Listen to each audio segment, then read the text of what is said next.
So this began as an article I wrote a few years ago, and I've kind of converted it into a talk that I've now given to a few different places, including a school in Singapore. And it's really nice to, afterwards, once I've given the talk, to have a little bit of a chat, because I learn a lot about this each time I give this talk. So I'm really hoping that you'll have some questions or some comments for me later on. All right, learning to read. If you are fortunate, you will have essentially picked up reading by osmosis, like I did. I was a voracious reader and, as a result, found writing, spelling and communication easy and accessible. My two eldest sons picked up reading in much the same way and are still great readers at 19 and 16. Up until recently, I hadn't believed adults who despaired of getting their kids to read. Surely everyone picks up reading eventually, I would scoff, if only given the right books. This was until my third child arrived 9 years ago, as bonny and bright a baby as you could possibly imagine. He was slow to speak, and even at 3 years old was still using baby talk, which I put down to being the youngest and most adored child, and never really having to articulate his needs. In prep, his teacher approached me halfway through the year with concerns about his level of literacy. I refused to listen. "Oh, he's in prep, for goodness sakes," I would tell my friends. "He should be playing with sand and water, not sitting at a desk. Everyone learns to read at different ages. He'll pick it up eventually." But he didn't. Despite both his parents being writers, having read to him every night from the day he was born and growing up in a house full of books, my son just couldn't seem to pick up reading. By the middle of grade 2, his confidence plummeted. He began saying he was stupid and hated school. Every subject required reading, and so he found he was good at nothing. Even maths, which he had previously managed easily, now consisted of written problems, not numerical. Eventually, I was forced to admit that we were going to have to do something. My hands-off, let him take his own time approach was obviously not working. So we started looking for help. Kumon, spelled, computer programs, tutors, therapists, doctors, you name it, we tried it. Our son inched forward, but ever so slowly. But what was most frustrating was that while his classmates were discovering the joys of Tashi, Andy Griffiths and Harry Potter, my son was stuck with school readers that were so mind-numbingly dull that even I had to sit on my hands to prevent myself from gouging my eyes out. At around this time, I was approached by a publisher to begin a new series for early readers. The timing couldn't have been more perfect.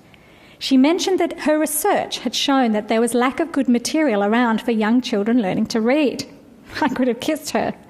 We agreed we needed to focus on strong characters and exciting storylines to give struggling readers the incentive they needed to keep turning the pages.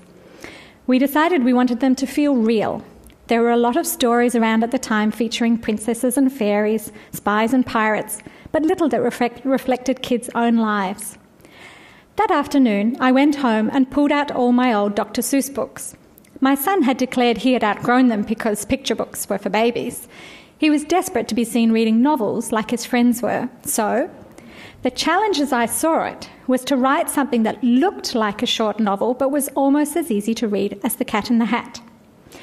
In case you're unfamiliar with the story behind The Cat in the Hat, in 1954, a magazine published an article on illiteracy which suggested that children were not learning to read because their books were boring. A publisher, William Spalding, compiled a list of 348 words he felt were important for first graders to recognise and asked Theodore Seuss Geisel, aka Dr. Seuss, to write a book using only these words. 9 months later, using only 236 of these words, Geisel handed him the manuscript for The Cat in the Hat. It retained all the imagination of Geisel's earlier books, but could be read by early readers. The next set of books I dusted off were my childhood copies of Richard Scarry.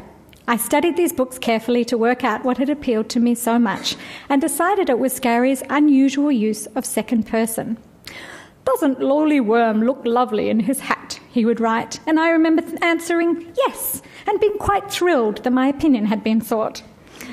Looking through these books as an adult, I realised this was an incredibly simple yet effective way of connecting with my young reader.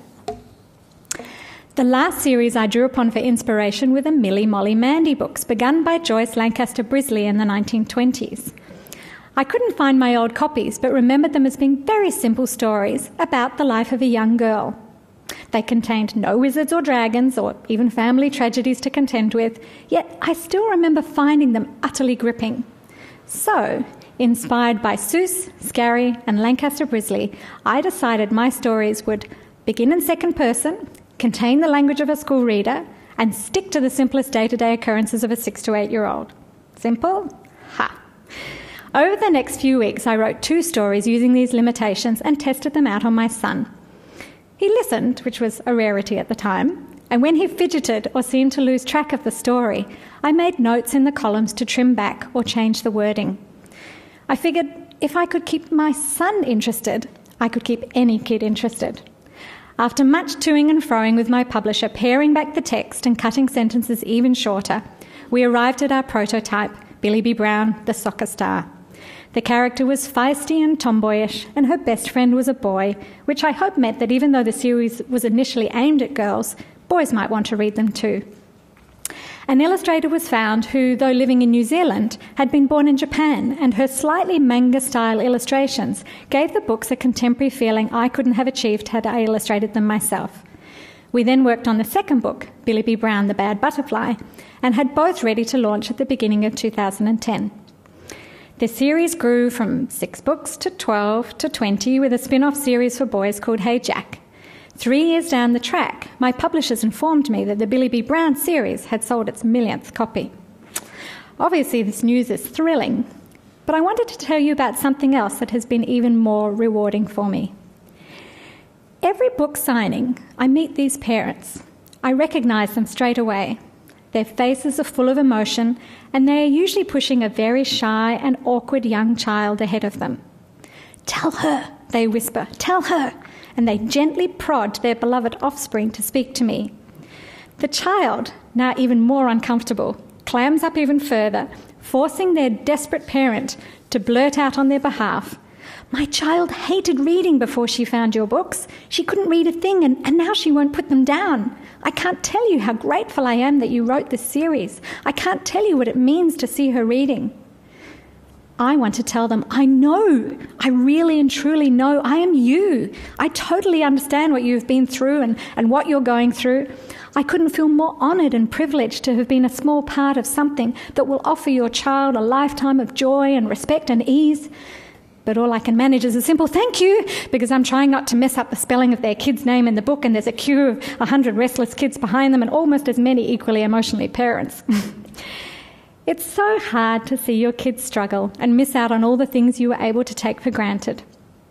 Sometimes I feel so sad that my son will never know Charlotte or Mr. Tumnus or Mowgli or the BFG as intimately as I did at his age. It's hard to know that he will always struggle with reading, even though every single night we still sit beside him and force him to read about the life cycle of a slug or the way that steam trains work and other things that frankly bore me to tears. He is getting there slowly, and I can't tell you how much I have come to appreciate comics over the last few years, being the sole thing he will read for pleasure. But the best thing, the thing that is the most rewarding of all, is that these days, when I go to his classroom, my son says proudly, "That's my mum. She writes the Billie B. Brown books and I help her." And his friends look at him with the respect of kids who truly love books. And I feel comforted by the thought that one day he might love them too. So I've got a few slides that I thought I'd show you here just to illustrate those points. So the first one here, obviously, you all know Dr. Seuss. How many of you grew up reading Dr. Seuss? A few people in the crowd? Yeah. So this was a huge inspiration for me in putting together this series.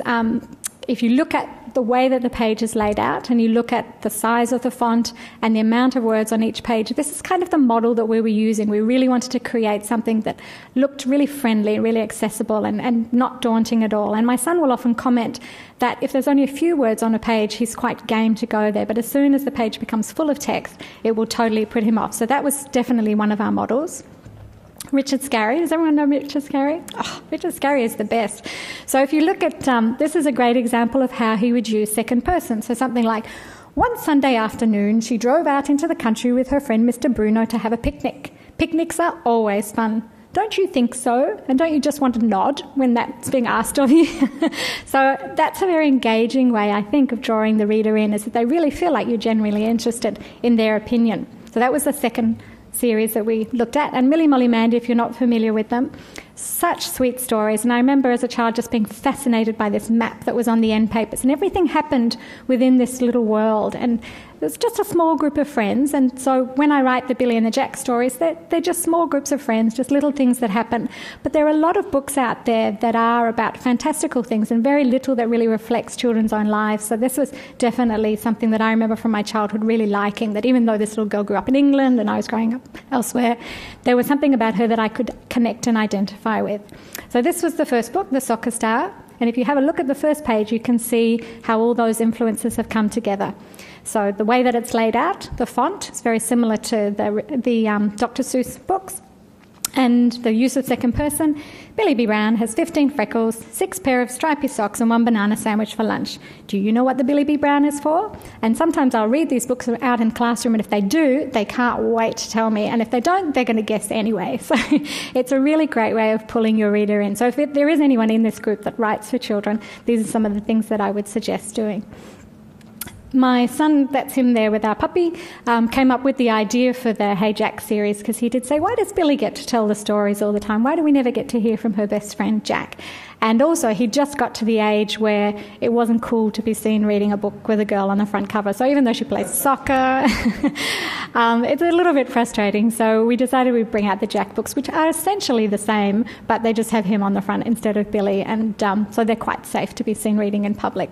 So all the ideas for the Billie and the Jack stories, I would say, would come from my own childhood, or they would come from the childhoods of my children, watching them grow up and the things that concern them.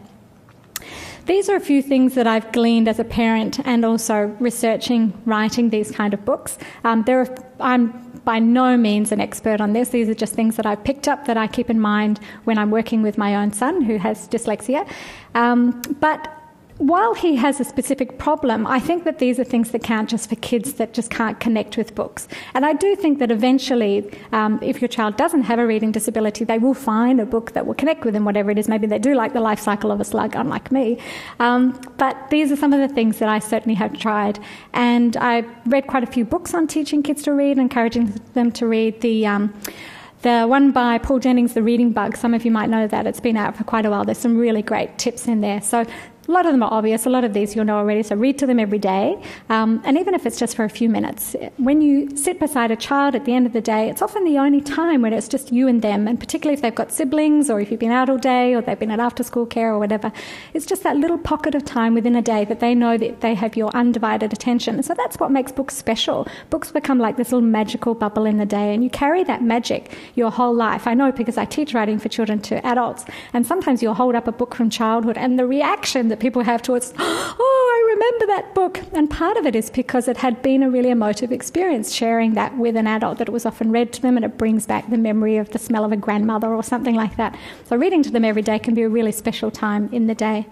Do let them choose their own reading material. And I used to, when I take my kids book shopping, I'd let them choose their one, which was usually some Disney spin-off or something really appalling, and then I would choose one for them as well. So that was kind of how I made sure that they were getting a breadth of things to read. But, anything they read is valid. And my youngest son now, I get him to read anything, so he just reads manga. That's all he'll read. And some of it's probably highly inappropriate. I do look through and just check that it's probably okay for his age level. But it does mean that even though the stories are quite complex, he's in grade 5 now, he can work it out through the context. So certainly there's nothing to underestimate the importance of pictures as well for older children. Make reading fun. That's kind of a no-brainer. It can become a chore, particularly if your child struggles and they do bring home books from school and it does, okay, it's reading time now, come on, we have to do your reading, come on, sit down, and it can really seem like it's something that will just put them off reading for life. So it can be incidental reading. It doesn't have to necessarily be the book. It could be maybe invite them to help read the shopping list or the recipe that you might be cooking up that night or whatever. But make a game out of it. We do lots of games in the car, I Spy, and making up games with using words and language, and it's all part of making just reading part of everyday life. Let them self-correct. This is a really hard one. I don't know if anyone else finds you just wanting to jump in and say, no, you've seen that word 5 times already in this book, you know what that word is.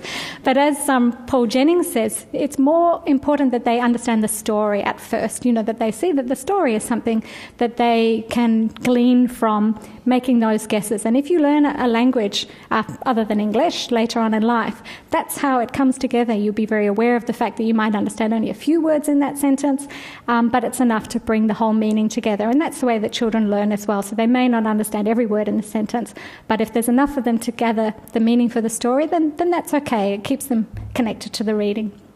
Talk to them about books that you read, bring them along to book festivals, things like that. Make books something that is a part of your life. Lots of you will already know that if you've got little boys, it's very important for them to see men in their lives reading, because often we're not reading, and boys, it's important to see that it's not just a female activity, that dads read as well. It doesn't have to be novels, newspapers, magazines, anything. But I think books need to be a part of your lives if you want them to be a part of your children's lives. Using reading opportunities, so that's things like manuals and instructions and cooking recipes, all things like that, that just show kids that reading isn't just about a book, that there's nothing that you can do in life, essentially, without reading. You just can't get by without it. And setting a good example, that comes back to them, seeing you reading and seeing that it's a fun thing that everybody can be involved in. So they're the few things that I have gleaned over the years, and I'm sure you've probably got some of your own ideas as well. But it's a constant struggle, but it's a worthwhile one, as anybody who has worked with a child that has a reading disability will know.